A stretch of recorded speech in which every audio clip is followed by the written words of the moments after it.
Okay, so what we are doing, we are using, for the laboratories, we are using PSOC 1 evaluation kit from Cyprus. On Metropolia, you can get it from me. On Frankfurt, you can get it from the lab engineer Robert Mikalik to borrow. Or if you are somewhere else, then you can actually buy it, for example, from Cyprus Semiconductor website, or some other dealers. They're quite popular, actually. Okay, so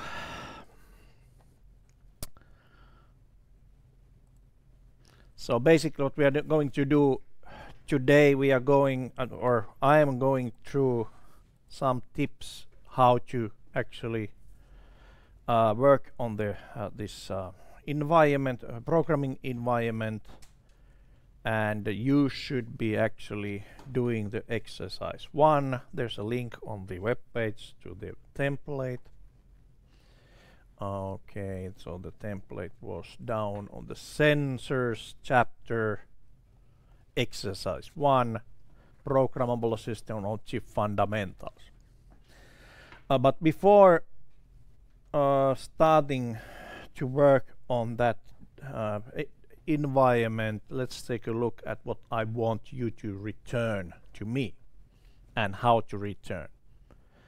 Basically, when you are done with your today's exercise, you will click that return form, and yes, there are some places to fill.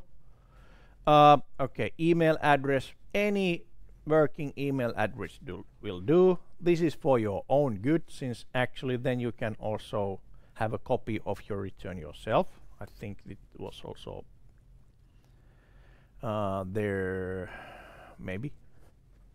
Did I click that one? But anyways, so basically I want to have a correspondence address just in case, since sometimes I get a nameless returns.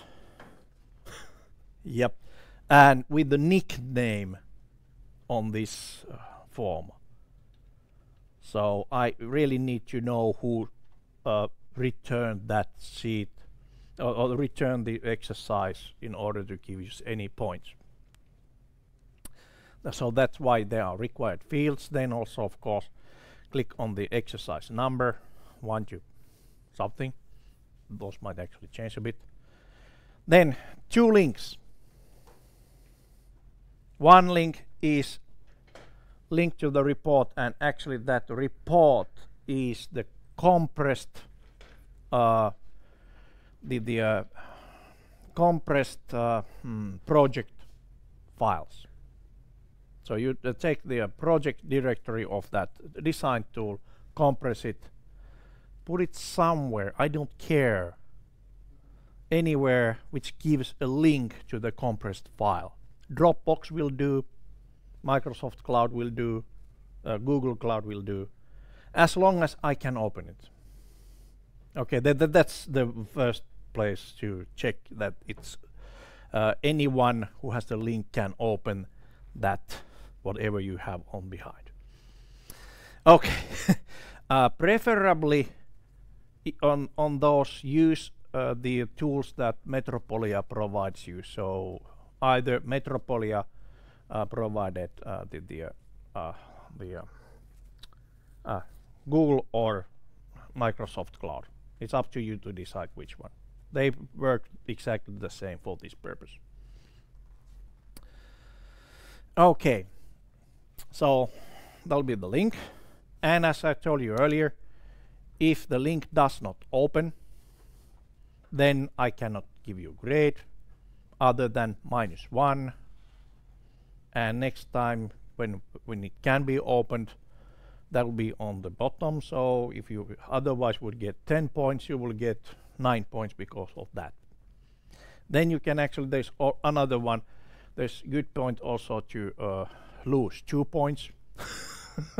So it's also, you need to return the link to the main code, main function. I noticed that one actually very useful for the students, since mostly the coding on especially math systems and that kind of things, it's usually when it works it's done. Okay, not quite. There's supposed to be also some documentation what the code does, that kind of things. And also if there is a small error and you cannot get the your exercise done completely, you can still earn the points by returning those, and I will give you feedback if I find the error on your main code. Okay, so that's basically you're doing a service to yourself when you're providing the main code. All right, so links, and there only reasonable way to give a link for the main code, what I have found now, so that I can actually give you some feedback, would be Google Documents. Okay, we could actually also have GitHubs and that kind of things, but then it requires some setup to get, you know, those setups there, so that actually anyone can give feedback to anyone and that kind of thing. So it's too much of maintenance. So preferably Google Docs, so that I can actually comment that document. But I will show you an example at some point. But anyways, that's the only way you can submit your exercise. If you have trouble submitting exercise, well, then you can email me that you couldn't for some reason. It should open actually. If this one opens, then it should be, you know, fillable. Okay. So that's how you return the exercises. And today we're going through the first one, which is the piece of basics. There are some tasks, 1, 2, 3, 4, I think, and then exercise report return.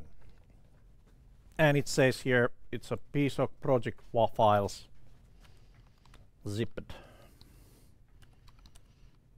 shared as a link. If everyone was in Metropolia and used Metropolia accounts, then we could actually have the share it as a package to somewhere, but otherwise now the sizes of the return form file sizes are limited, and there are some things like you cannot send a or return a file anywhere except from Metropolia Google form or Google account using those Google forms if you are returning files. So that's why there's a link. So zipped and shared as a link. Okay, and it says all program files your own, meaning especially the main.c must be documented appropriately, and there's a minimum requirement. Each file starts with a commented area with description, author, date, and course ID. That's the minimum. And then fundamental principle that anyone with some programming language knowledge can be reading the code and think and know what it actually does. So understanding. So you're doing documentation to somebody else, a colleague of yours, but anyways, what happens? 1 year from now you would remember, oh, I did that exercise in that course. There's a funny teacher, and then you go to your own code. If you didn't document it, you would say, who wrote that one? And you know, the undocumented code is single-use code. It's not worth of actually doing even that one. So make it as a habit. Make the this at least the minimum requirement part of the documentation to your code. And another than there's a hint, use descriptive names for all added modules and user-defined signal pins, and also the variables on your code. X and Y are extremely bad variable names, unless you are working on an XY printer or something like that. Okay. And zip it, upload it, create a link, and so on. Provide link also to main.c file for feedback. Okay, maybe I should actually highlight that one. Shared as anyone can comment with those parameters.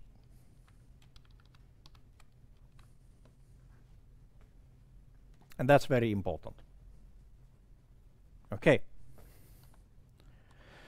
Otherwise, this exercise actually is quite simple. We first go and start a new project on PSOC, name it with a, say, appropriate name. Then we start looking for the what kind of tools there are, with what kind of views, interconnects.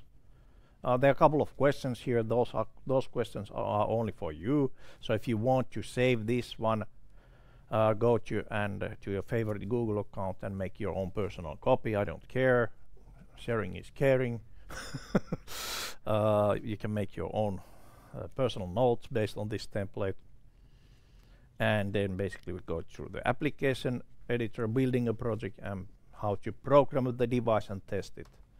The environment, so to speak. That's basically more or less my, you just follow my lead, you'll be okay. Then task 2, you need to add a LED, which I need to still get here, LED. And, oh, you know, we don't, this actually had the LEDs, yes, okay, good. LED, and well, that's the first thing usually with any microcontroller. The first demonstration is a blinking LED light. All right, so yeah, we are making a blinking LED light. Pin output, pin input. Okay, this is something that actually requires a little bit of, say, ability to read assembly. Not assembly code, but this goes into in category of hardware related things. So embedded systems are the main difference between embedded system and any general purpose computer is about how you actually interact with the hardware. On embedded systems, it's always hardware related. You need to basically be able to control the pins, I/O pins of the circuit. And one is how to get input. The task 2 was actually how to get a digital output. Blinking LED. After that, you can blink anything. You can actually build your own software for any serial line interfacing. So setting a data to serial line. Okay, pin input would be just, you know, reading the data what comes to the pin. And now, usually the writing to the port is generally easier than reading from a port. There are more things that you need to consider when you are reading a port input. That are you actually reading the input from the port, or are you actually reading the input from somewhere else? Okay, but this actually gives you an idea how to do the reading. Then the last of this first exercise is about debugging environment. Since we do not have the this kind of emulator environment, so this is a simple microcontroller with some certain properties, but we do not have a for example, this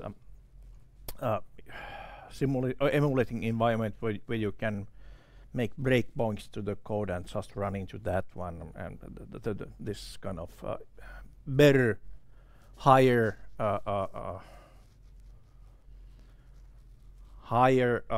or more advanced the tools. You usually have that kind of things, and especially if you have a bigger, say 32-bit controller, then you usually need to also run the code line by line and that kind of things. We don't have it on this one. We don't have. There was actually that sort of version, and we got even donation of 10 sets of those, but okay, I was the first one to burn the first of those emulators. And I thought, okay, well, shit happens. Maybe I did something wrong. Then my colleague, actually, Kimmo, burned another one. Then I blamed, you just couldn't do it.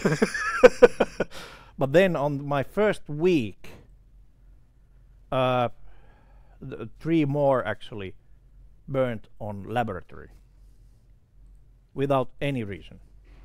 Then I noticed, okay, this is piece of garbage, and we stopped using them for obvious reasons. That was the first version of in-circuit emulators for these chips from Cyprus. It wasn't good. Okay, I can sell them cheap. We still have a couple of those around. Yeah, non-fried. Yeah, non-fried versions are still available. Okay, but anyways, so our debugging environment is that we can actually print to the LCD port, and you started already. Good. So this box actually has also the LCD that plugs into only one place, which says LCD, and there's also the so if you want to humor yourself, you can do the first connection. Okay, now it's set up for the LCD.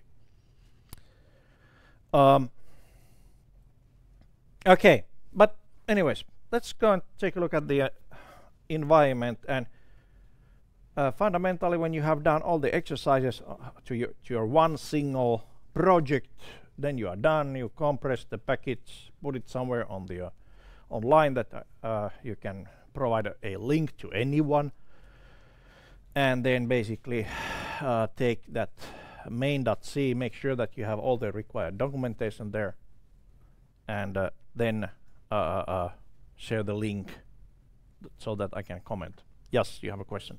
Copy and paste the C code. Yes, yes. Completely ignoring anything that it says. Yes. Yeah, it looks like well, it's the best. It's still the best method. Okay. So the Microsoft actually, you could put the main.c as a Microsoft cloud, but the sharing it's not. It's a little bit cumbersome, in my opinion. In my opinion. Not humble opinion, but my opinion. Okay, good. So, yeah, SOC Designer. It has all sorts of stuff when you open it. Lots of things happening. This is the kind of trend in the modern tools. Like, how do you like the OMA? It's all kind of information everywhere, and not that one that you actually need, but anyways, it was a lot of information. Same thing here. The most important thing actually is on the left top corner, which is actually a good place to put it. Okay, so actually the recent projects. So when you are starting working with this one, you usually go to start a new project or use an existing project. Or you are looking for a device that fits into your application. Okay, and then they have excellent documentation on that right corner saying design support, like application notes. I have a couple of links for the application notes on the, for example, on the how to use SPI or how to use the I2C on programmable system chips. The code examples, design guides. Then also, okay, if you don't have the development kit, you can actually get into their web store to buy it, and so on and so on. And basically, since it requires your registration before you can get the code, then you can actually go into these webinars, blogs, follow the blogs. You can put there some questions to the Cypress representatives, and they actually are answering those pretty fast. So if you have some specific question that you cannot find an answer, then they might actually help you. Okay, and it's say rather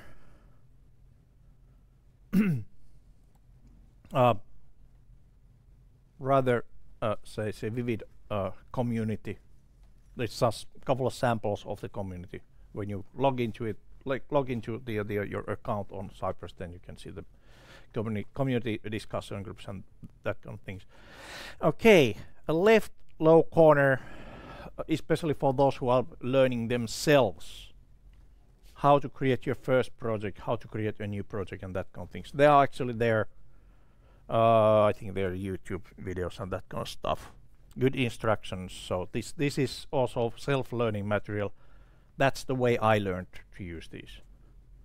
Okay, but anyways, so it starts like that. At the middle, they have this piece of links. Great.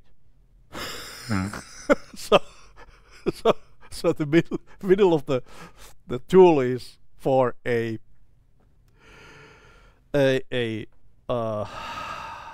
note that was posted on 2015. Application notes posted on 2013. Okay, so all the information that matters is either left or right. Good. So, but anyways, let's go and click on the new project. And when you start to work on a project, you always, okay, that's fine. Always also need to decide about the hardware. So this is hardware specific. At this point you would need to know which processor you are using. There are two processors there. The difference in between those is actually the number of blocks on the on your chip. So how big designs you can make. And my preference is that it's usually on the this part. It's this 27443. Okay, let me take a see if this camera actually does anything for it. So that chip, it says CY8C27443. If you have that one in a package, still change this one. And how to change it? Basically, we would love to have a very small screwdriver here. Lift it very gently on the other end first. Yes, we need screwdrivers here. Yeah, good, excellent.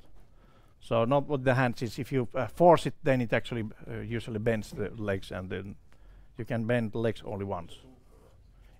Yes, there's also a tool for that, but the small screwdriver actually does the same trick.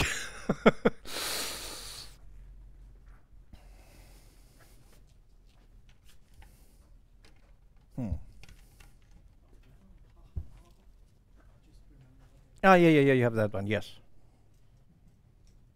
Ooh, wow, you are well equipped with all the tools required.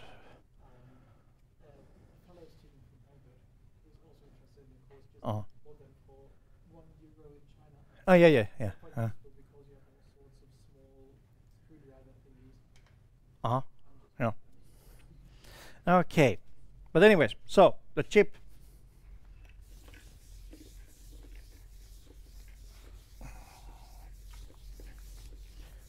of our choice is I didn't find a screwdriver, but I just got yeah, that'll do too. So but anyways, so chip is CY8C27443 and something blah blah blah. That's the after the dash it is actually the package type.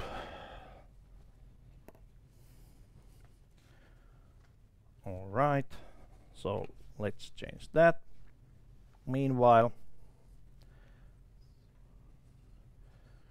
when you're making a project for PSOCs, my preference is usually to make the PSOC directory. Okay, location, for example, the default location, but then PSOC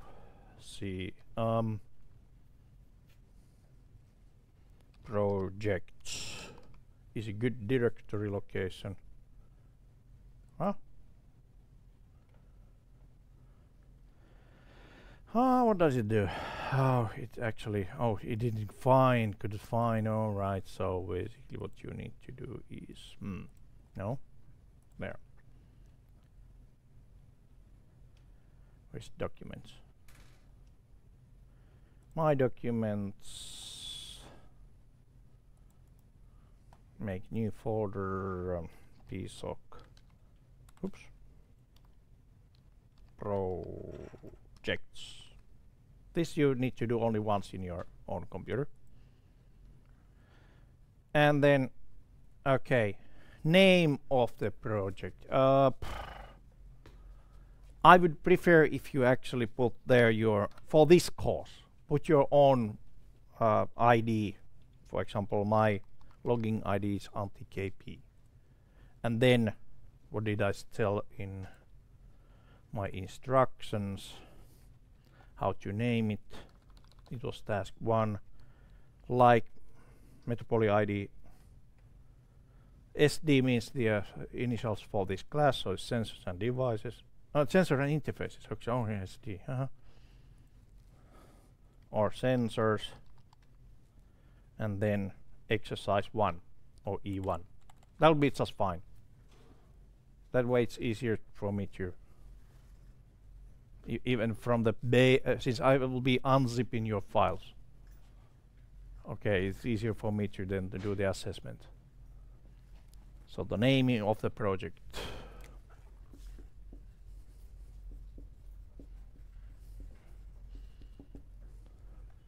So your login ID, for example, some ID, or your first name. I don't care, as long as you use the same thing all over the way. Then, for example, sensors course, and then exercise 1. Okay. Before clicking yes, yes, yes. Target device. We need to change the target device. Normally, well, if this was a new application and you more or less have a feeling that how big device you need and the packages and that kind of things, then you would go to device catalog and start finding a circuit that actually fits into your needs. For example, if I actually want to have a let's see. For example,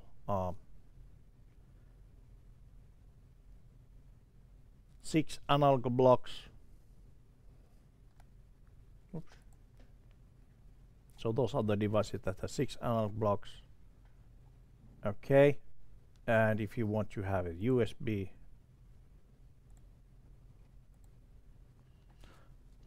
those are the devices available for USB with the USB. So USB 2.0 the device. Okay, but we are not using them. So I'll just clear the filters.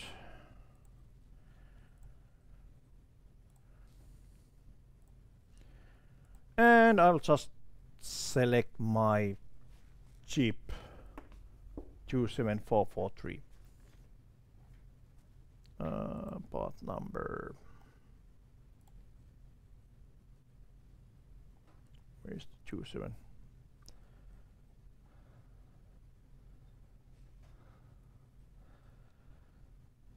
Yep, 27443.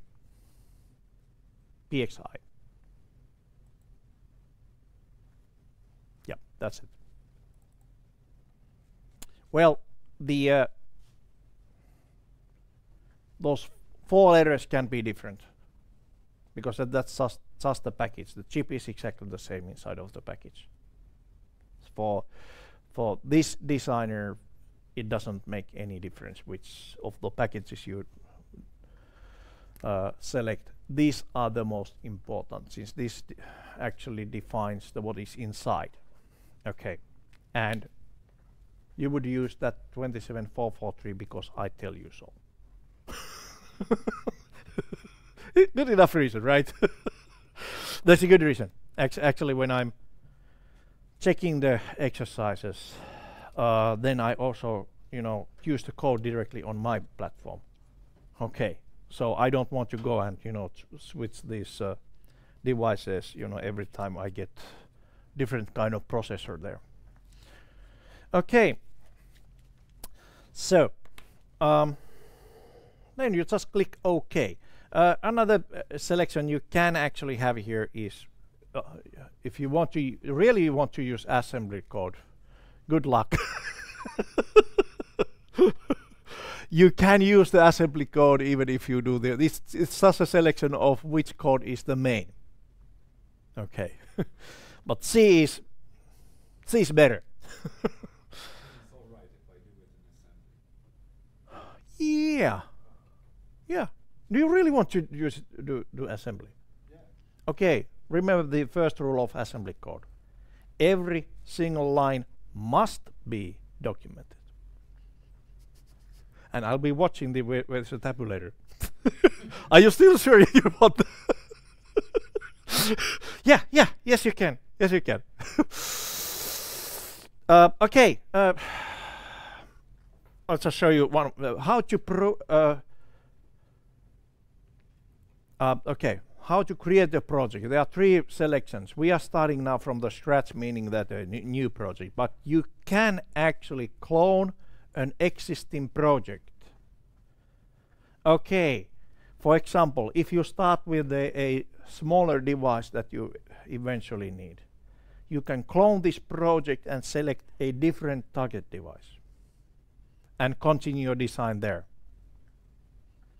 And that's basically the only way you can change the device after you have started the project.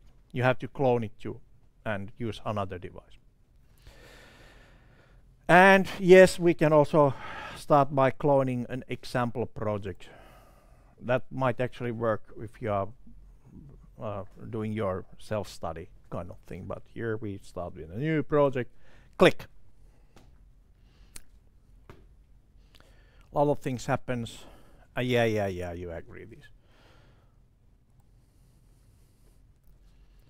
It has another applet to do the graphics. So the Cypress Semiconductors is actually a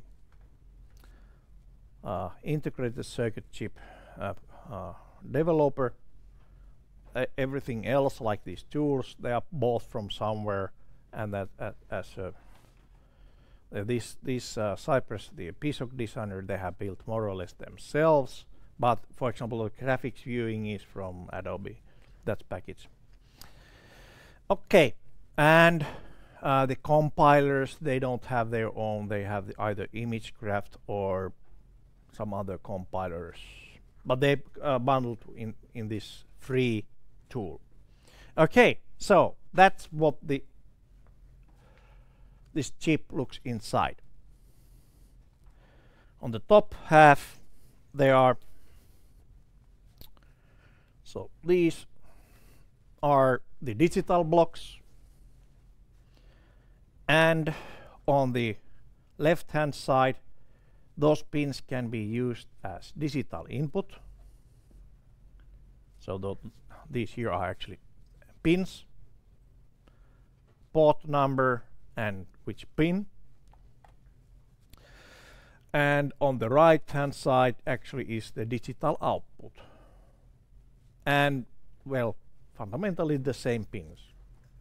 You can even route a signal so that it goes from output to input using a pin. Okay, then there are some switches or lines with switches, digital lines.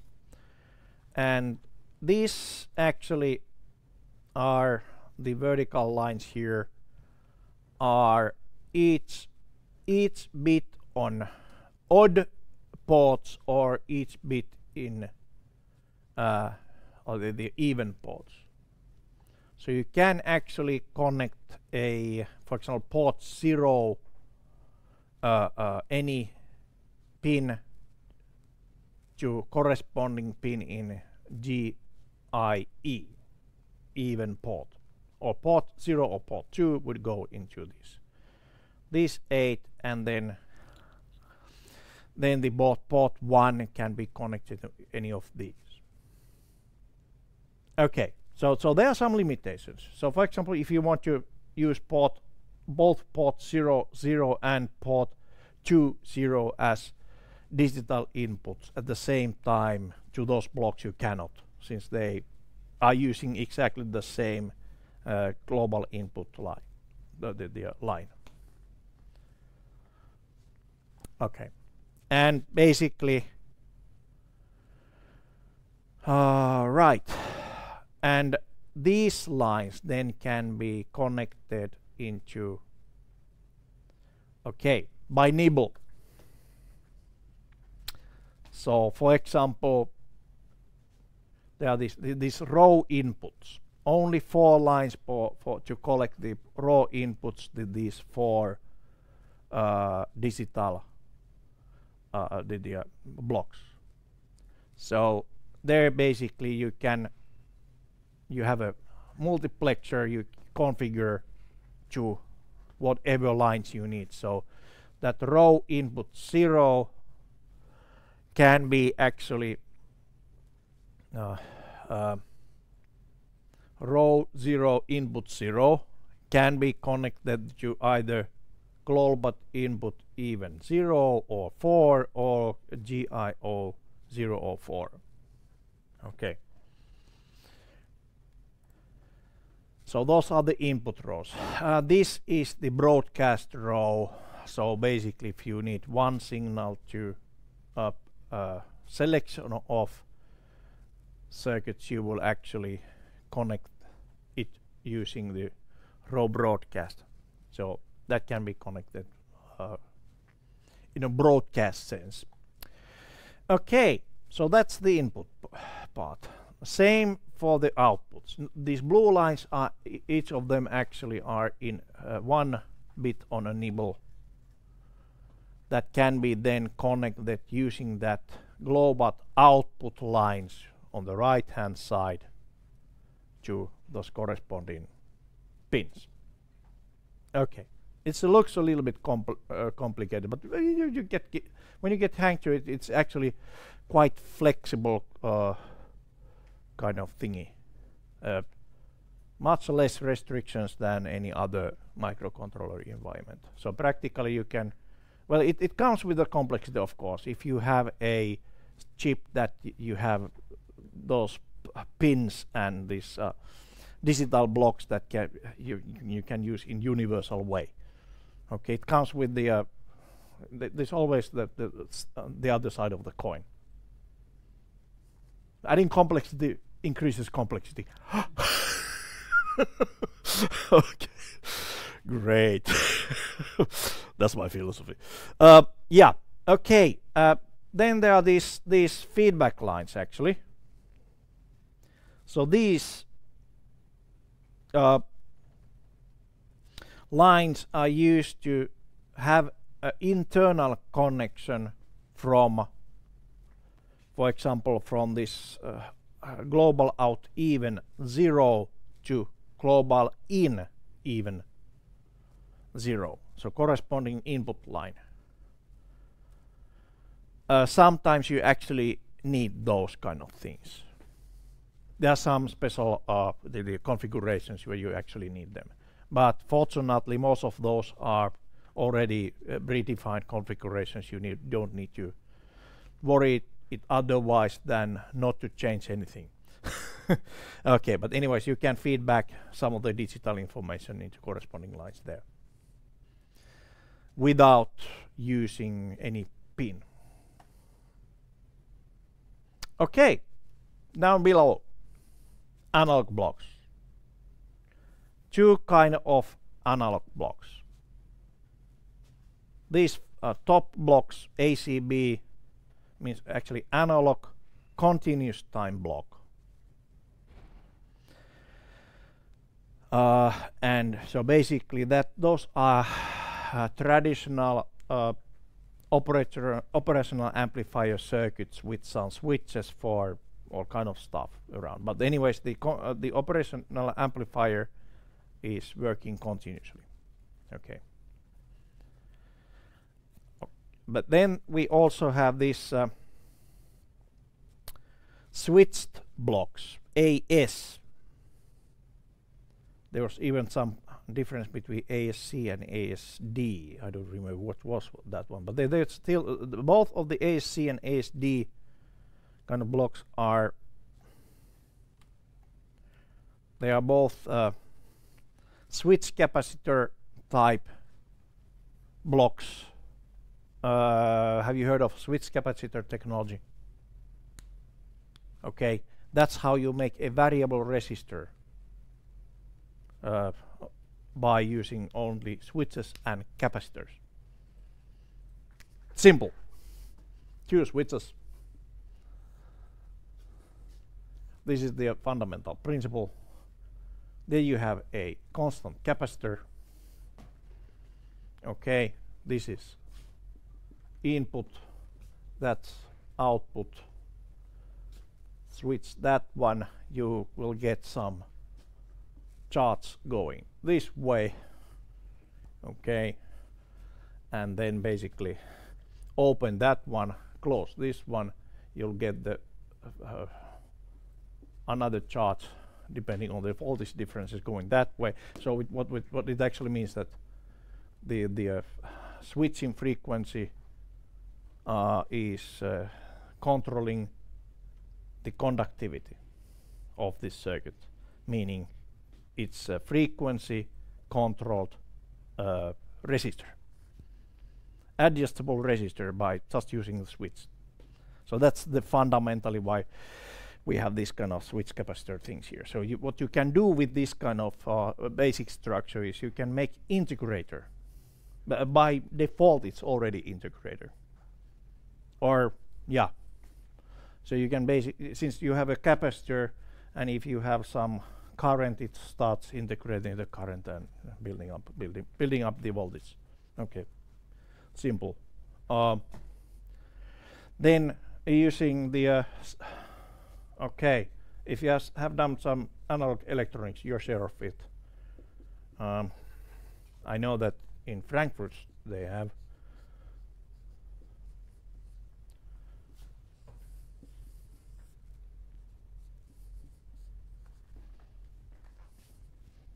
Sallen-Key low pass filter. And tuning it means that basically the characteristic of this filter depend on values of those. So basically the Q factors and also then the cutoff frequencies, that kind of things, depend on the values here. Especially you well, the capacitors you can actually tune by selecting from a set of capacitors. You can always select a certain range. That can be done by just have a multiplexer for capacitors. Okay, but where you have the tuning, where you need to tune these resistors. And now this switch capacitor technology combined to that one means that you can make analog filters that you can tune. All right, and there is a tool actually to tune them. Good.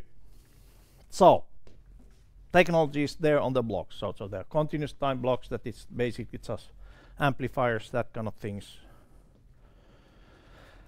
And then there's a switch capacitors blocks that can be tuned to do some filtering or A to D conversions. Then on analog, okay, analog inputs are on the left hand side again, and as you can see, there's the number of pins are limited. So if you have a mixed signal application, you can actually, you should use port 0 for any analog input and select those first, then see what pins you still have available for digital. Okay, but for those analog pins, you can select this, oh, not that one. That 4 multiplexers. One is for the odd pins. Port 01 actually it's a 4-bit multiplexer to select any of those odd pins 1, 3, 5, 7. The port 04 multiplexer is actually for the even pins 0, 2, 4, 8, 6. And then we also have this input select. So this left hand side, this multiplexer you can use to get 4 channels in. These 2 you can actually use to have 8 channels in, depending on the application. And yeah, then there's another set of. So this is basically just the left hand side. From the middle it's same as the right hand side. Mirror. Looks like it's mirror, more or less. Okay. But anyways, it's the a little bit different configuration of the different blocks there. But the input wise, 8-bit multiplexer and 4-bit multiplexer. Okay, because this input multiplexer can be connected only on those 3 blocks here. So column 0 analog blocks. And this can be connected to any of these the column blocks. Okay. Then actually there are some internal connections between each of those columns. You can criss and cross some of the blocks from the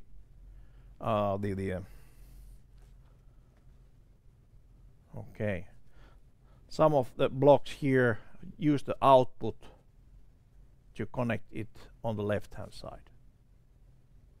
Okay, you can do it, but it actually might require more than one trial and error before you find the right placements for the blocks. Okay,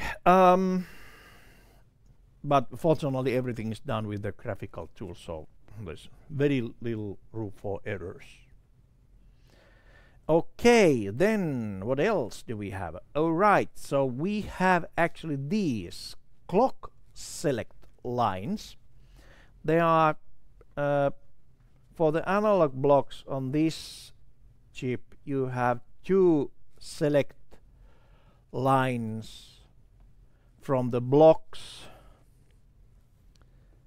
the digital blocks. So you can have a, for example, oscillator circuit on the digital blocks, actually counter, down counter, and use that as a clock signal to these switch blocks on each row. sometimes, for example, in here, you need to have a specific frequency to operate the clock. Then you would do the clock on digital block and connect it here. Okay, so both of these actually, either of these can be used. So basically you can have two different clock rates coming from the digital blocks. And there's total eight blocks there. And two of them can be actually then connected here.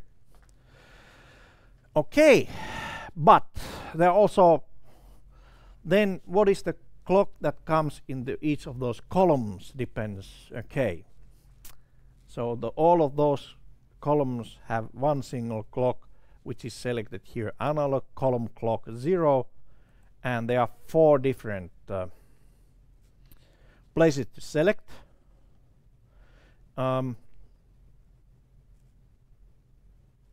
Okay, wait a minute. Yeah, so you can select it actually from 2 different dividers, or either of these. So those 4 different sources. So analog clock select 0 or 1, or then the system clock. Okay, system clock divider. On the left corner,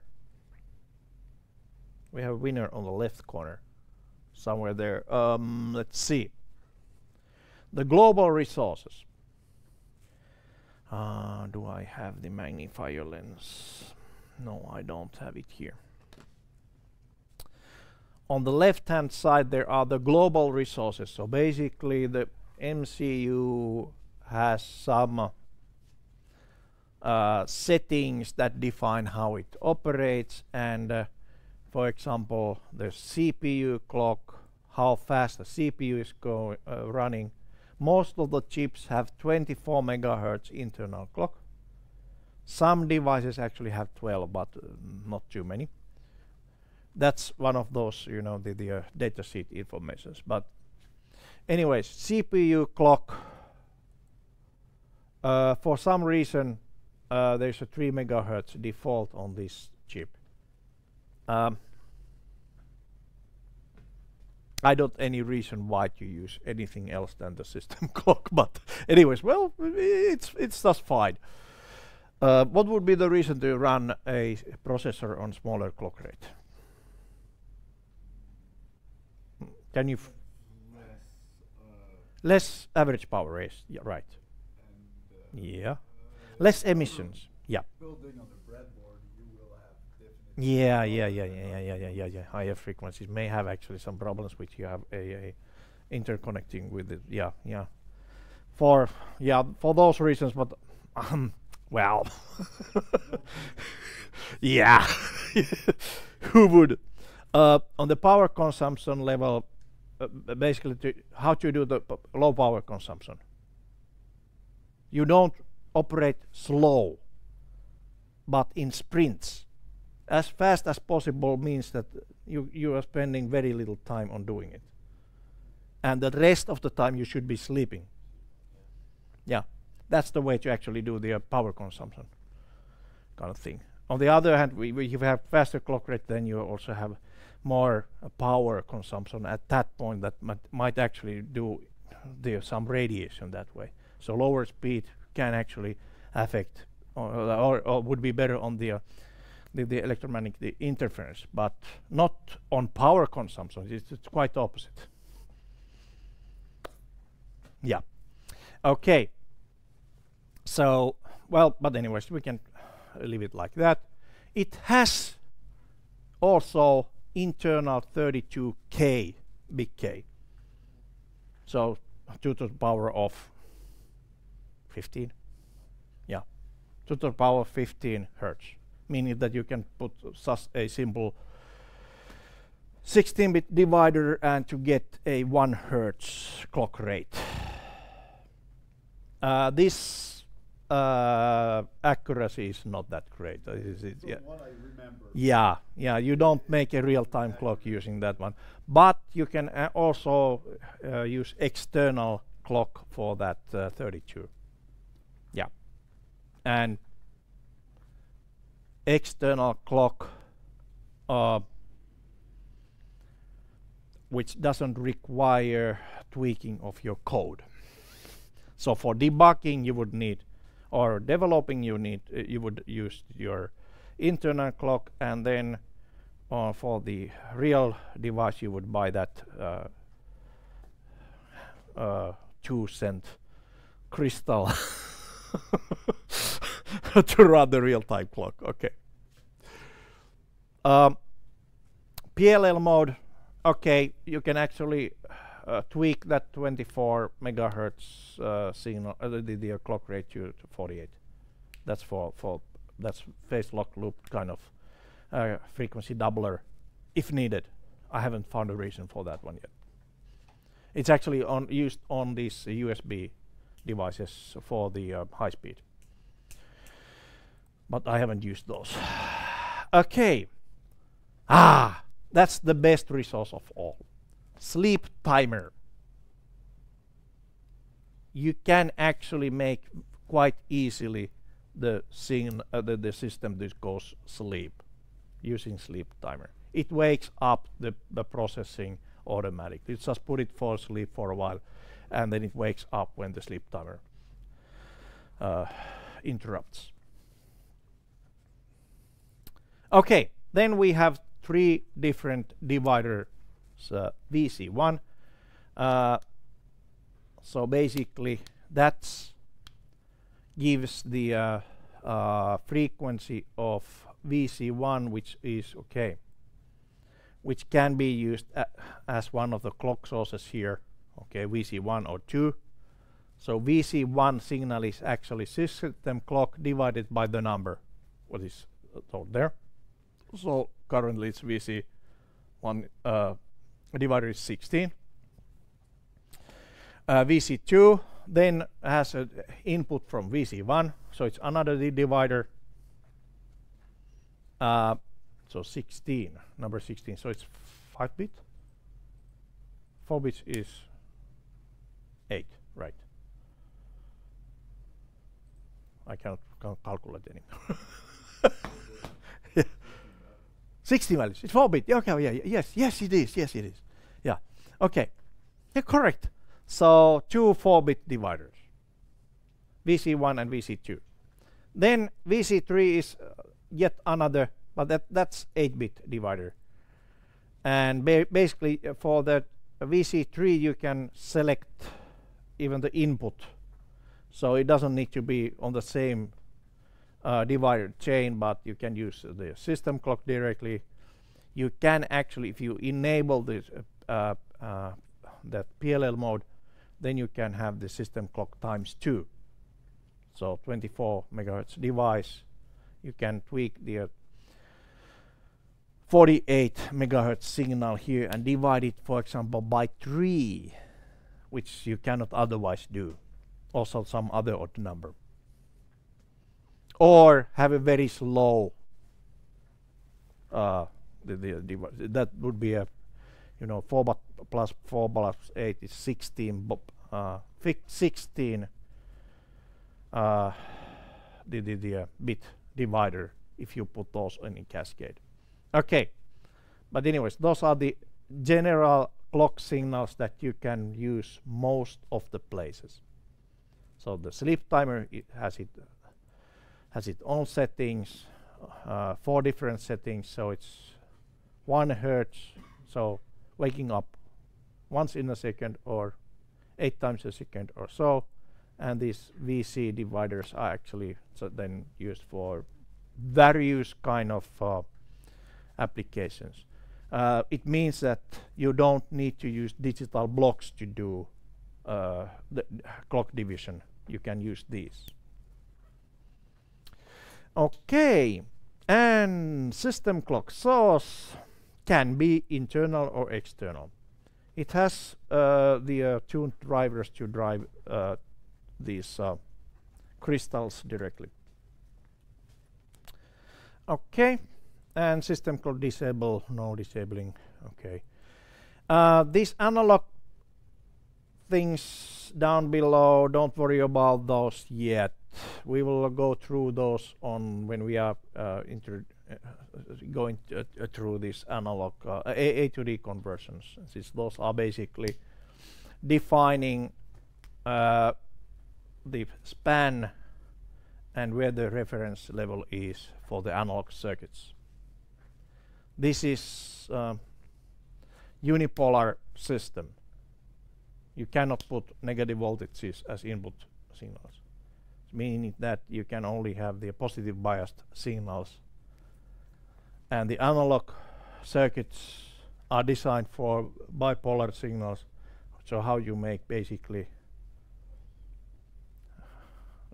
dual-sided power supply. The way you do it, you define plus V here and minus V here. Both are positive, and then you have the virtual reference ground somewhere. And those are the settings for the analog. But okay, good. So yes. What we have here, pin out. Okay, there you can actually, on the left corner, that's one place to start defining pins, how they are connected to the next point, what kind of drive, if they are outputs, what kind of drive they have. Each of those pins actually may have 8 different driving modes. By default, those are in high Z analog. Was it high Z analog? Yes, high Z or high Z analog mode. High Z and high Z analog fundamentally they don't differ much from each other. But anyways, so high Z means that it would be used as an input. High impedance mode. Then there are modes like open drain high, meaning high side is strong, and then the low side, so you can was it that way? Open drain.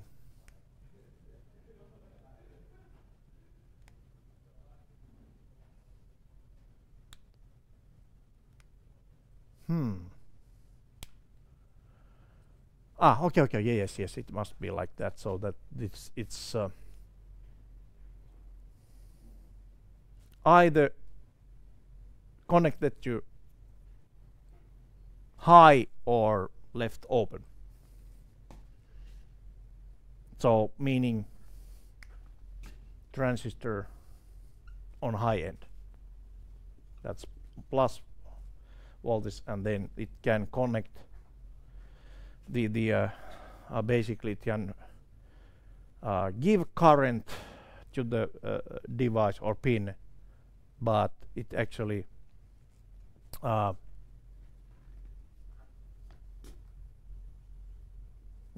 actually it can be used to connect plus the power supply to a pin. Otherwise it's floating. It's either high drive on the operating voltage or high impedance. Open drain low is the opposite. So basically you have a transistor only to pull the line down. So you can that one connects the signal to the ground or left it floating. Pull down actually means a pull down resistor, and pull up means pull up resistor. Quite simple.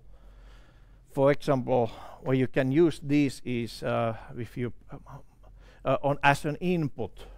Okay. If you have a push button, for example, on your circuit,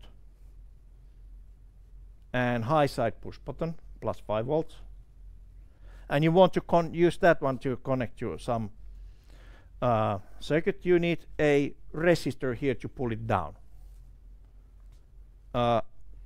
In this kind of cases, you don't need the external resistor. You can do the pull down resistor. So that one actually keeps the signal on ground unless there's a voltage coming in. Okay. Pull up and pull down. So those are used for the input. This is especially for the digital input. Or, okay, if this was a I2C device, basically you can do low speed I2C without external components by making it as a pull up, and then tweaking a little bit with the more code while you're actually driving the line. But anyways, it can be done. Then there are two modes of strong. Strong meaning a totem pole. So there is a transistor on both high end and low end. That's the most typical for output signal. Then it can actually drive anything. Strong, slow means that it gives more power, but the rising edge and falling edge are slower. It has, well, it doesn't generate that much transients. Okay, good. So those are the inputs, input drives. Okay, then any of the pins can be used as interrupt source. Yoo-hoo! Any pin will generate one single interrupt, meaning that on the interrupt service routine you must check if you have more than one pin interrupting, you need to check which pin was the active one. But anyways, it's just, you know, it's quite universal. Which is good thing, right? It's also, you know, the how to start a never-ending project. Just make it universal. Oh boy. Okay, all right, let's do something here other than just making jokes. Let me then, so this is just how the chip is organized inside. Yes, there are some modules, programmable blocks, there are some lines, so the interfaces, there are switches, how to make any devices. Well, that's where the lower right corner, user modules. That's the key to any design. User modules. Let's open, for example, that generic, not generic. Miscellaneous digital. Okay, MISC digital. These are, you will most probably need some of those blocks at some point. This miscellaneous digital blocks here actually are something like, okay, let's just for fun, let's put there a sleep timer. So usually we need some sort of simple timing logic in our code. If we add a sleep timer, what it actually did is it added this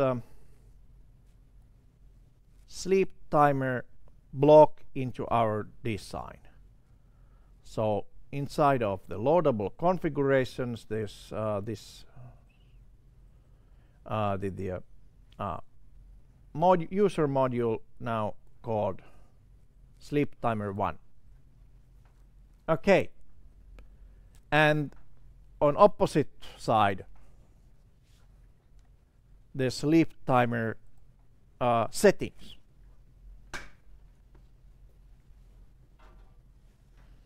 Okay, so for example, I can rename my sleep timer,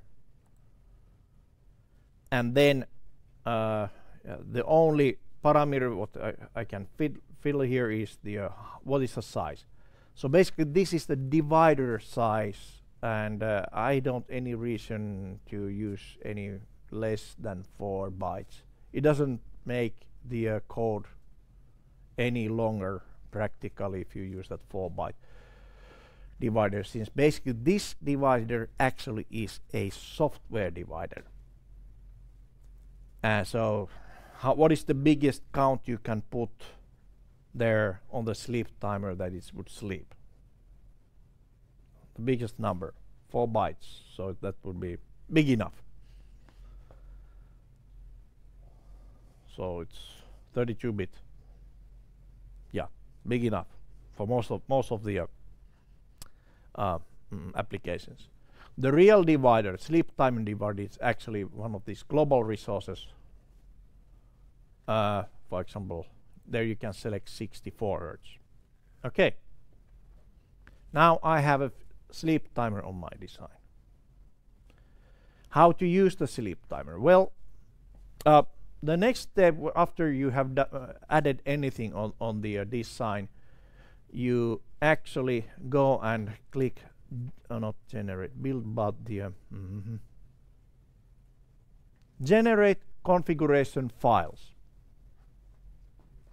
Okay, so the workflow here is you will add the components or modules from the existing ones in this C. This is a chip level design. Then click the configuration files, and with that click actually we got something more. Okay, so now the workplace explorer here, we can go and see, okay, we have actually main.c, or you have the main.asm, right? Assembly file. Also it has the boot.asm. So what does the this system actually do, or the development environment? Basically it makes the pre-generated code to boot the system and call the main.c. Okay, so it's always basically the code starts from the boot section, which is nice since you have done some assembly programming, and every single assembly program starts by initializing the processor, the environment. You have to put the code there to basically select some clocks, rates, and fundamentally the left hand side corner, whatever you select on that global resources, that will actually end up being a code in your boot.asm. Okay, and then when you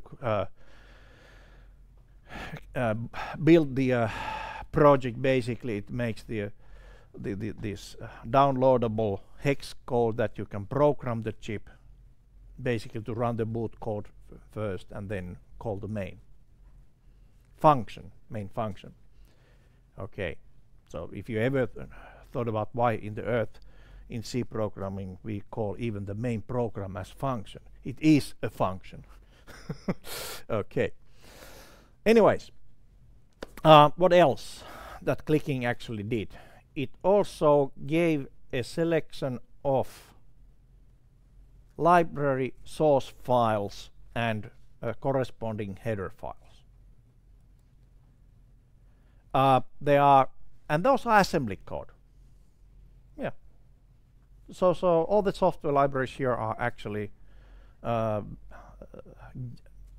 you are putting any of those user module there, it will actually translate into some assembly code which is named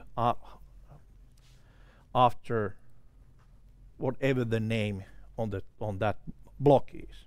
So if I change that sleep timer name to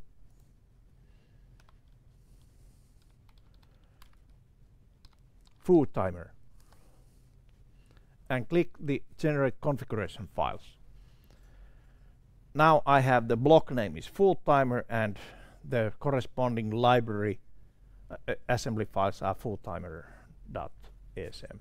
Okay, so it's code generation, and the code is generated at assembly level. Okay, most of the time we don't need to actually worry about that. Moi, tuu sisään, täällä on kivaa.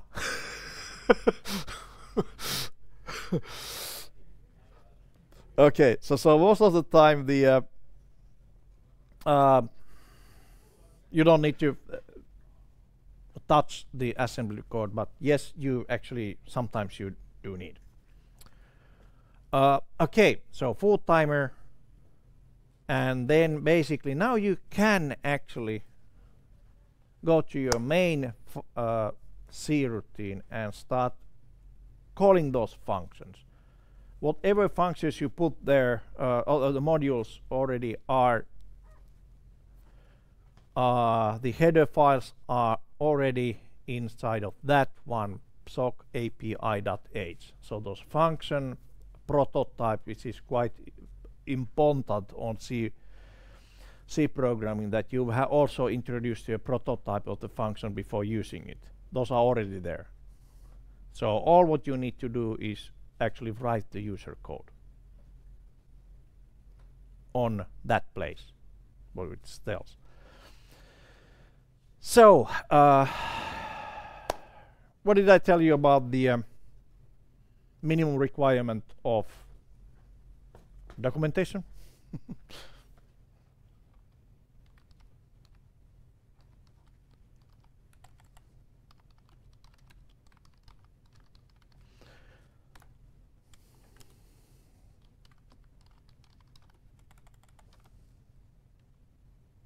This is exercise 1, sensors and interfaces, and then put your name as author. Or if you are doing this, you can do also this on pairs or small groups, as long as everyone learns. And then date.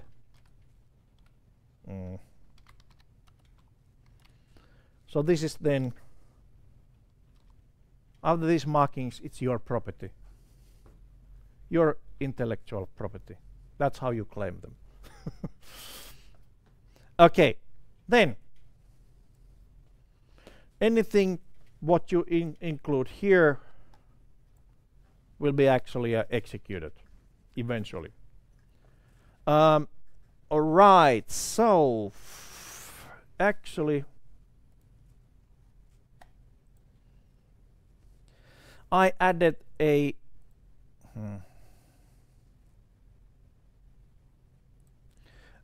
food timer, or that's a sleep timer with the name food timer here.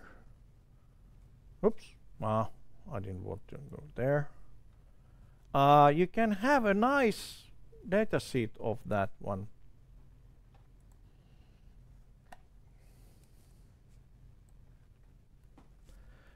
This actually is the full data sheet what that function is doing. Okay.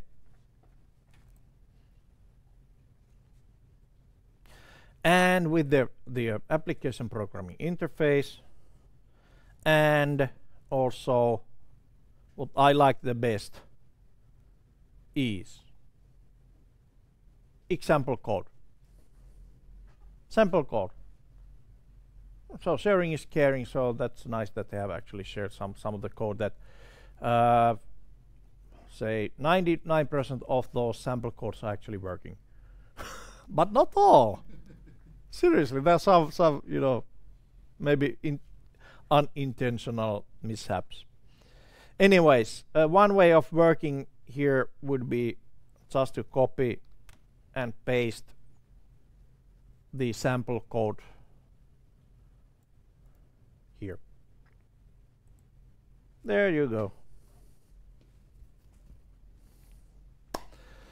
Okay, So that would be just testing, and so I would guess that after this one we would have about 8 hertz rate in our operating system, meaning that while one loop forever.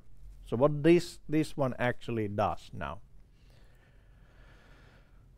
since sleep timer is based on interrupts, you must actually enable the global interrupts before anything happens. Okay, then as with any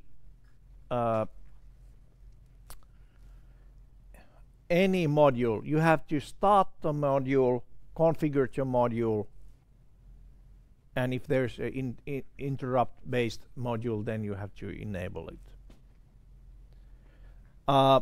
Yeah, and then just use the functions what the user interface does.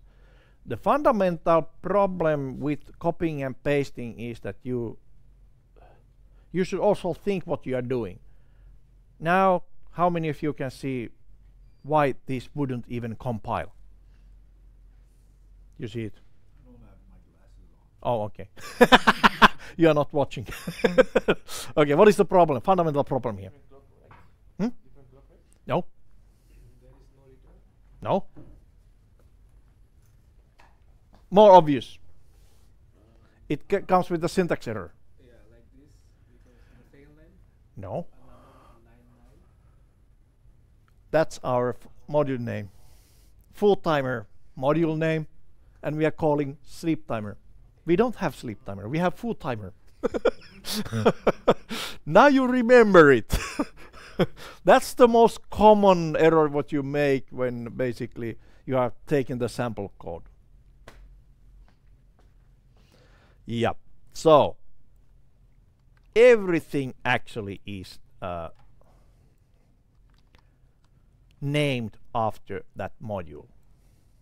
It's always start with that module name, and then there's the whatever it does.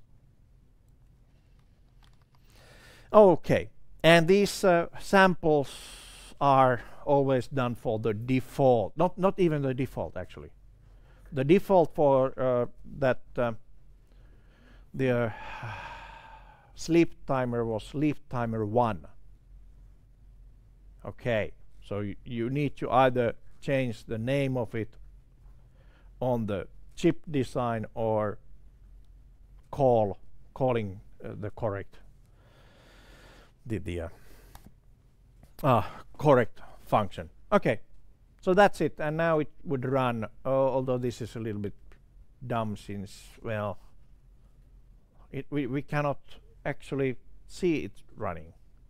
Right, okay, but let's in any case click the my favorite button, generate and build.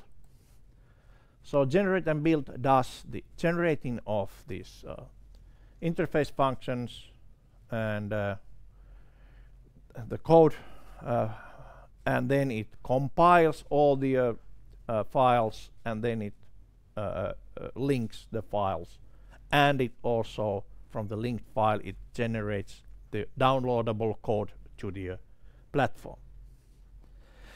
So this came out with no errors. No, 3 errors, only 3. Undeclared. Of course, yes, that was my fault. See, all names, also those names will change. Not sleep timer, but full timer. So everything is named after that one. Let me click it again. Build. Now it should work. Full timer, full timer, full timer. Yes, 0 errors, 0 warnings. Okay, then next step would be actually to this box didn't have any USB. That's funny. It didn't have any.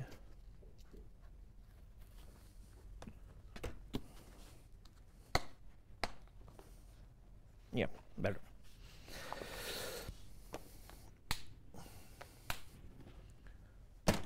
USB cord was missing. and then I have, oh, this is a correct chip. Excellent. So, but this one does, oh, yes, it does. I should always buy just new ones.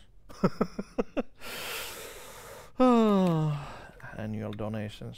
All right, so the next step, since we have a functional code that we can only test that it actually downloads the platform, let's do it just for fun.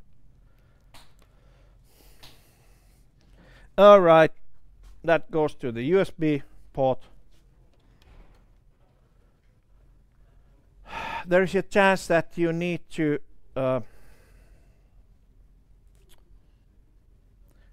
actually update this program import when you are taking it out of the box. It's very simple, but the programmer actually the software prompts for, do you want to install a new code or the firmware for this one. This is also a SOC device inside of this programmer. Anyhow, so at least my computer here says mini programmer 3.4.1.20 device driver software installed successfully, and there's a 5-pin connector, and you cannot connect this the wrong way, even if you try, even with force. Or should I try? Yeah. And if you do, nothing bad happens actually. It has been designed such that you cannot make a real damage by plugging it the wrong way. As long as the pins are aligned, then will be fine.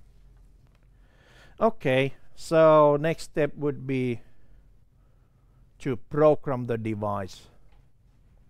So program path. Okay. There are different ways to program. In here, we probably want to have the reset mode. That's actually a little bit faster way of programming. But then we also need to turn the power on. So toggle power. When you have power on, the red light comes on this programmer pod. Okay, and then press that one. It takes few seconds to program. Okay, now it's done, and my program is running. Great. Nothing happens. Well, sleep timer is actually, it is running on a loop with 8 Hz doing nothing. Good. Yeah. Okay. Anyways, now we have managed to program it. If you had the wrong device there, then it would actually not work at all. So it doesn't start programming unless it finds the right device on the other end. Okay, but today you also need to make the LED there. That's simple. The same way as earlier. We include LED. Just double clicking the LED module here. Okay. Clicking it here, actually then we can change the name. Okay, maybe I will call it Blinky. Blinky. Okay, we call it Blinky.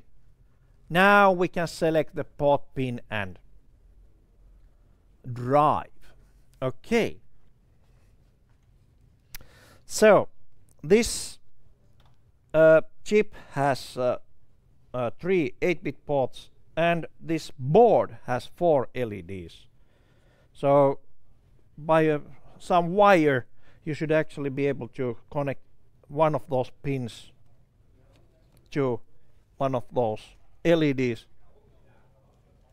I will use just for fun, let's see, port 1.5 for example. That's fine. You have your instructions on the exercise sheet. Read the instructions where you should go. I just put it somewhere. My selection is port 1, pin, what did I say? Pin 5. So setting on this one must correspond to the pin what you are using, and of course how the LED is connected. And these LEDs are connected actually.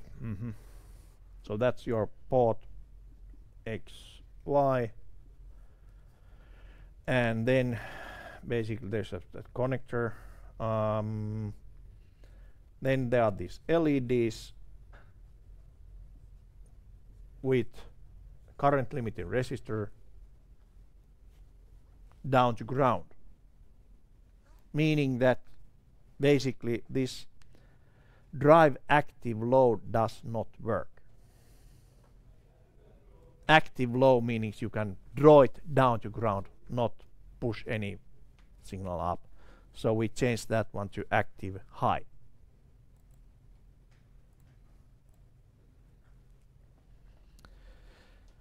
And yes, you can overwrite these, any of these parameters also from the pin output driving mode.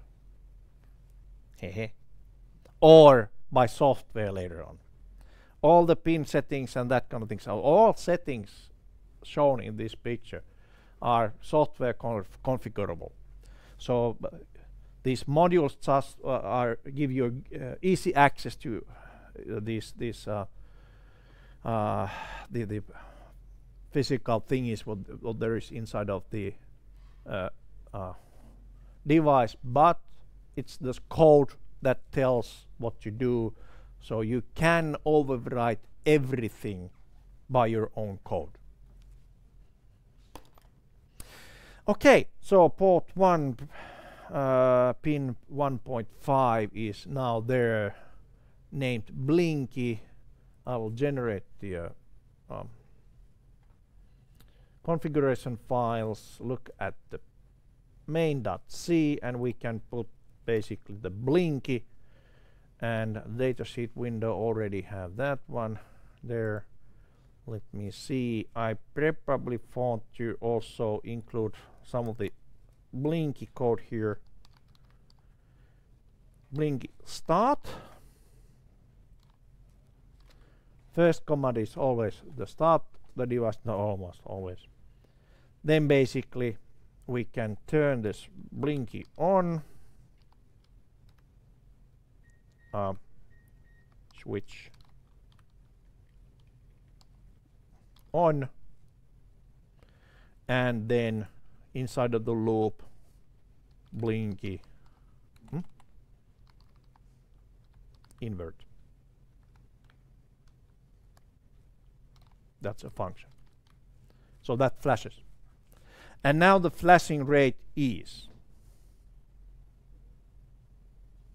how many flashes a second?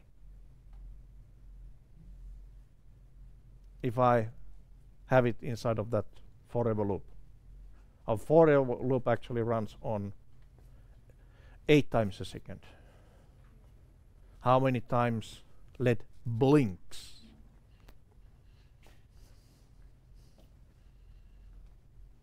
We'll see. Yes, half of it. Yeah, of course. It turns on, and next time it turns off, on, off. And blink means on, off. Yeah. Otherwise, it doesn't blink. All right, and then let's spray and see if this one compiles. No errors, no warnings. I can then program the path. Power is on now. Program the code, and hopefully this one blinks the LED. Still program. Done. Ooh. Blinking LED light. I must show this one to the world. Okay, blinking LED light. All right, so that's the LED is the easiest way of putting anything, any I/O action. If you want to drive a transistor, for example, you just put an LED module there to drive a signal to some pin, and then you have the external transistor. Okay. Just like in my infamous electronic lore, there's only one driving transistor for that motor. The motor takes about 200 milliamps of current when you run it, that vibrator motor, and basically you need a transistor to run it. Yeah. Okay, good. So, blinking light. On the today's exercise, or this week's exercise, so basically be done with the exercise by the same time next week. So that's the deadline, 1 week. Pin input is a little bit more, it's not really complicated. It's just different. Since practically we already have all what we need on these this file here. Let's see, was it the config? Yeah. So all what you need to know is already on that PSOC GPIO in.h. It's already there. But how to find the right place, well, that's another question. So for that reason, we actually go and first make sure that our input pin actually functions well with our external devices. On this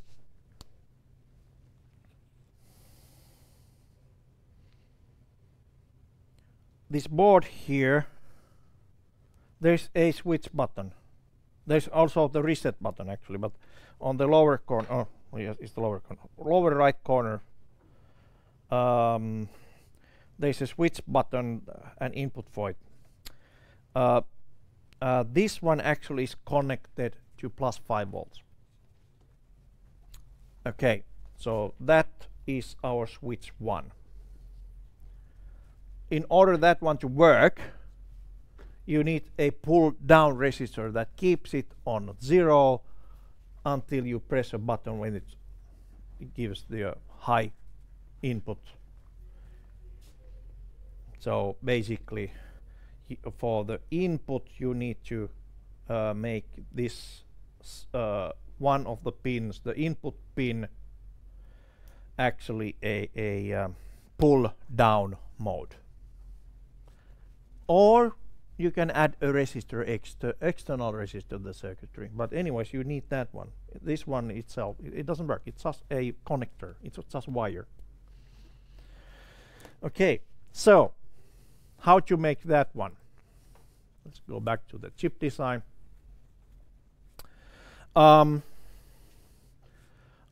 Just for fun, I will take one of those ports, for example, hey, port 1, pin 7.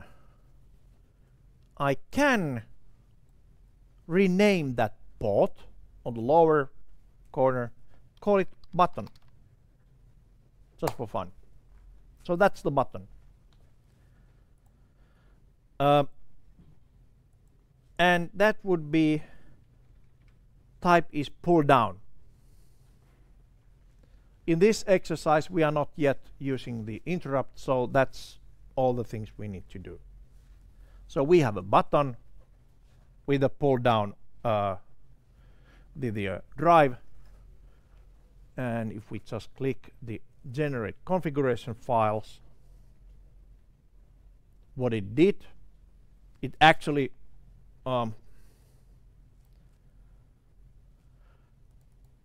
it added some code on this PSOC GPIO int.h, the header files, which now actually have well, there's a blinky. Those are the real settings for which pin in which port are for the blinking LED. It also have the drive modes and that kind of things. Don't touch those. Okay, and actually don't even touch the blinky pin settings here. What you actually would need is here the blinky pin mask and then button data ADDR. And you don't actually, oh, not blinky. You need button mask, not blinky pin. Button mask and the button data ADDR. So button data adder actually points directly to the port where your data is. It's 8-bit data. So it also shows every other pin on that port. You would need to use the mask to actually select only the pin what you are interested in. And there you need a little bit of, say, fancier operation, bitwise operations, bitwise masking. But that's extremely simple thing. Let's go to the main routine, and for example, I could put here, since we don't add any modules, but we just defined a pin, we don't need to put any starts or stops. We can directly start using the code basically by saying if button data adder. Okay, bitwise AND. What is bitwise AND in C? Yeah, it's AND. Single AND. Double AND, it's logic. Logic AND, but this is bitwise AND. Big difference in between. Huge difference. Logical AND is or logical in logical operations. Basically, the only operation here is if the false is 0, true is anything else. Okay. So if you make the double AND here, then would have comparing the logical true to anything else. So if any of the bits on the other on that port would be high, then would give false answer. Okay. Then bitwise AND to AND with mask, button mask. Okay. So basically, that's just an example code. Well, now I should get blinking only if I press that button, or if that line is up and I used which line I used actually 1.7. Okay.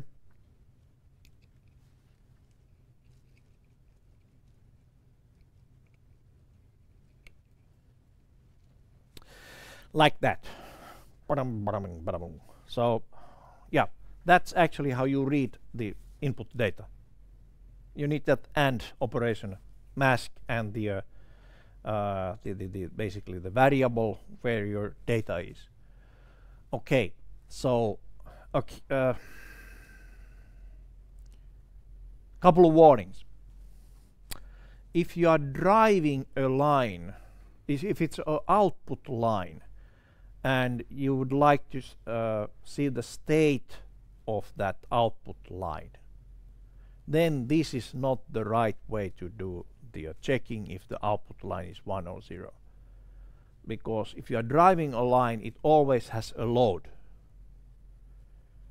And basically what this one does, the input, as an input, the pin basically just checks if the voltage is higher or lower than I think 1 point some volts practically, but anyways, above 2 volts it's 1, and above below 0.8 volts the state is 0. Okay, so if you are driving a for example, directly some LED that might drop the output line lower than the level, although you are driving it. But if you are reading the same thing, you will get a false logical state. Okay, I have seen that happening so many times, so I have to just warn you about it. I have done it myself once. I learned it from there. That was when I was very young. Okay. Good. Yeah, so I have the timer.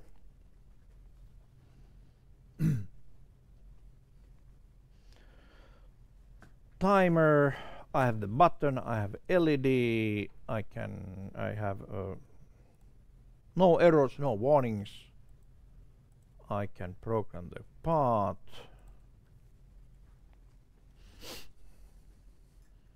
And start wondering why it doesn't work as I want.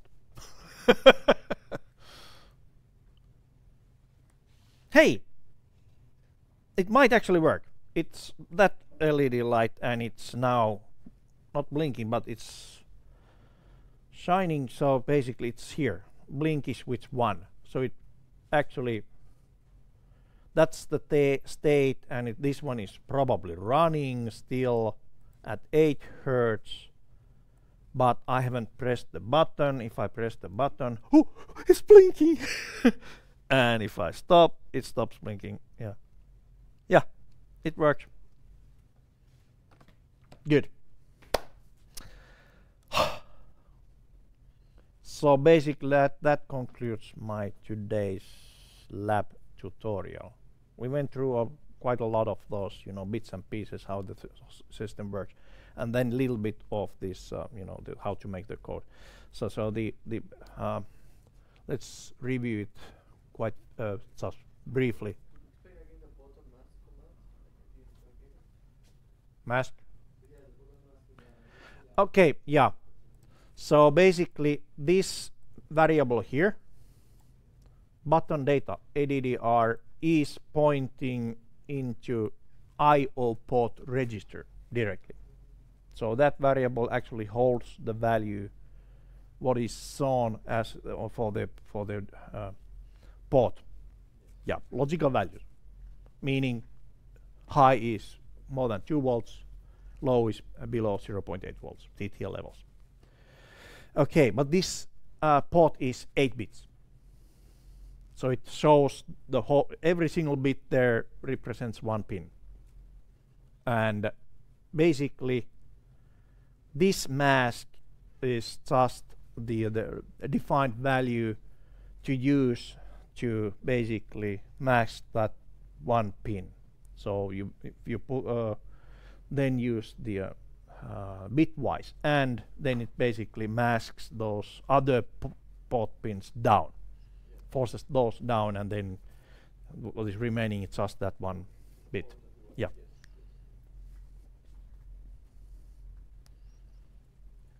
And yeah, in main.c, so if that is true, meaning non-zero, then it basically just does the blink invert. Yeah. All right. So then again the review. So you will do it or start the project usually by starting from scratch, meaning a new project. Select the device accordingly. On this course you would use the this 27443. On the real life you need to basically find the device that matches your application. Okay, there are plenty of different devices. Then you do the basically the system level design on the chip level using user modules. You just add the corresponding modules. I didn't go through all of those. Well, there are plenty of different kind of things here. We used only today 3 of the 2 of those digital kind of logic, but there are A to D converters, there are amplifiers, there are analog communication devices like dual tone multiple frequency can be found here. counters, different kind of digital counters, D to A converter, and then a selection of digital communication blocks, and so on and so on. So huge amount of user modules for you to use. Just, you know, include those to your design, set some parameters. Today we don't have any blocks used yet for a reason. And then basically generate the configuration files, and configuration files here mean fundamentally this main.c or main.asm, and then these library source files and library header files. So those are automatically generated to match your modules you used on this one.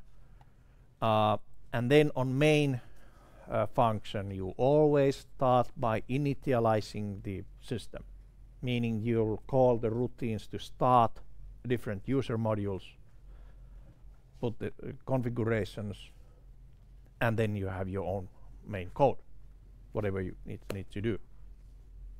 So that's basically how you make the code to work. And then after some hours of documenting, well, that's not the right date. Okay. After hours of documenting, you would test it. So basically, generate build goes and okay, that complains about that file which is open, and basically the build should be clean build, meaning that no errors, no warnings. Errors you cannot go forward, you have to just fix them. Most of the errors comes from the you know, the naming kind of things, not real other errors. You cannot see the errors you have done on the parameterization. Those are your own errors, you know. But this checks the code integrity and that kind of things, and links and blah blah blah, makes the programmable file, and then you have this program path facility to download it to the chip and test it. And yes, of course, you need to at some point do the you need to also do the wiring. One thing I didn't show you, I think you can work it out yourself, is the LCD. You will just add the LCD module, and basically after adding the LCD module, you do those little things and read that data sheet. I can see that we have to return the main C in the report. And what was the other thing we have to report? That's just a moment. Yeah, this one, okay, I'll show you. Okay, this one actually copy paste.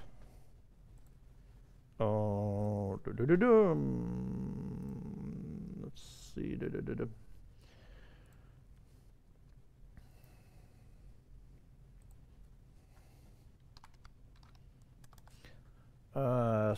Copy paste that one somewhere on your Google Drive and make a Google Doc. Name it accordingly. Example, exercise 1 main.c. Oops. Okay. Main.c, and then paste. And okay, with that one, you also need to share it. Okay, this is the company kind of thingy. So,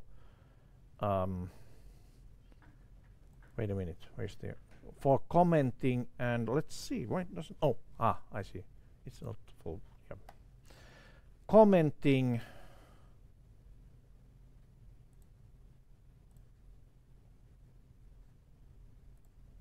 Okay.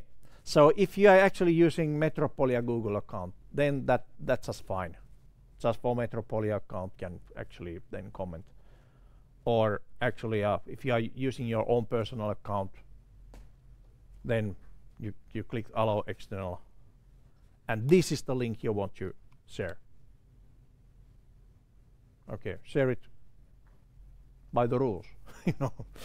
Okay. What is the other part we have to also send you that the first link?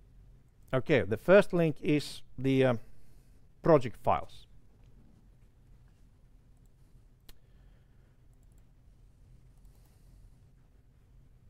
So go and find your own project wherever you put it, zip it, and then upload to your favorite cloud service, and if it opens, then it's fine. I think the Dropbox is the best one there, since you don't need to care about the sharing properties. It's yeah, or Google Drive. One way actually do a sharing quite easy, to make a Google Drive or one directory on Google Drive, so that it's the whole directory is saved, shared. So then you can, whatever you put there will be automatically, you know, the settings are there, and that's one way. Yeah, or Dropbox. Yeah, you can do the same thing. It's up to you what you decide. But those are the things. So don't. Okay, every year I also get the links to C colon. Okay.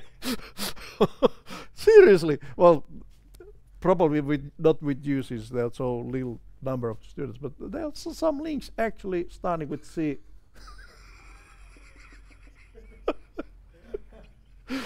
Well, for some reason they don't open correctly.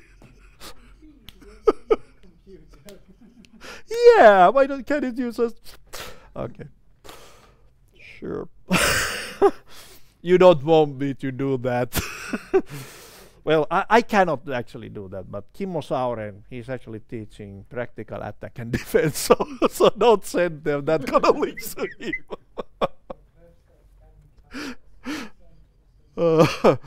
Okay. Good.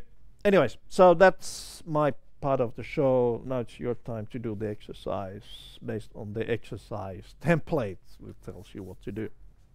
Any questions? So the thing we have to hand in starts with task 2, task 1 is follow the leader. Yeah. You just follow the links. That's the whole thing. Return the links. Yeah, the task in the task sheet. Yes, task. Yeah. So let's go through that exercise. What you need to do. Okay, read these things. So basically, you have an LED. Unfortunately, now it's on the wrong port and pin. For example, and then okay, the sleep timer initialization. We have 64 hertz. On this design, it's of 64 hertz. Yeah, full timer 64 hertz. Then, required connections, meaning the right port to the right pin, and then 1 hertz blinking rate. Okay, so you need to do some, changes to the code anyway. So not too much, but anyways. And then the pin input you already have, and basically it might be on the wrong place now. I have a feeling. Okay. Then modify the. Okay, LCD display I didn't show you, but you know the drill. You add the LCD. One small hint. I think it does not say it anywhere, but the except let's see. Did I say it here? Yeah. So this board actually uses port 2 for the LCD output. And then you need to do some modification of the code, of course. It's also some reading, meaning this basically just meaning the means the reading of the what is the LCD? digital LCD display.